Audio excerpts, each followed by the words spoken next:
നമസ്കാരം സർ, പേരെന്താണ്? എന്റെ പേര് സുബ്രഹ്മണ്യൻ. ശ്രീകലാശത്ത് ആ. നിന്നാണ് വരുന്നത്. എന്റെ കാൽമുട്ടില് പ്രശ്നമുണ്ടെന്നാണ് പറഞ്ഞത്. ഓ. ഓപ്പറേഷൻ എന്തായാലും വേണ്ടിവരുമെന്ന്. ഓ. അങ്ങനെ നെല്ലൂരിലേക്ക് വന്നു. അവിടെ പോയിട്ട് വേറൊരു ഡോക്ടറുടെ അടുത്ത് നിന്ന് ഓപ്പറേഷൻ ചെയ്തിരുന്നു. പിന്നെ അവിടെ ഫുള്ളായിട്ട് ഇൻഫെക്ഷനായി. ഉം. ഓപ്പൺ ഓപ്പറേഷൻ ചെയ്യണമെന്ന് അവർ പറഞ്ഞു. അതിനുശേഷം 1 മാസം കഴിഞ്ഞ്, അതായത് ഓഗസ്റ്റ് 26 വീണ്ടും ഓപ്പറേഷൻ ചെയ്യേണ്ടി വന്നു മാഡം. ഓക്കെ. ഓപ്പറേഷൻ ചെയ്തതിന് ശേഷം എനിക്ക് ബയോപ്സി റിപ്പോർട്ട് കൊണ്ടുവന്ന് തന്നു. ഓക്കെ. ആ റിപ്പോർട്ടില് പറഞ്ഞത് പ്രകാരം എനിക്ക് 3rd സ്റ്റേജ് ക്യാൻസർ ആയിരുന്നു. ആണോ? ആ ഓക്കെ. അതെ, അപ്പോഴാണ് എനിക്കത് കൺഫേം ആയത്. ഉം.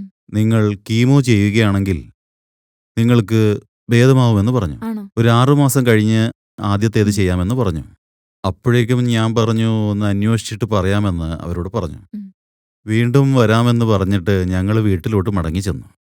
എന്നിട്ട് ഞാൻ ഒരുപാട് ചിന്തിച്ചു. ഓക്കെ. എന്തെന്നാൽ എനിക്ക് ആയുർവേദത്തിൽ ഒരു വിശ്വാസമുണ്ട്.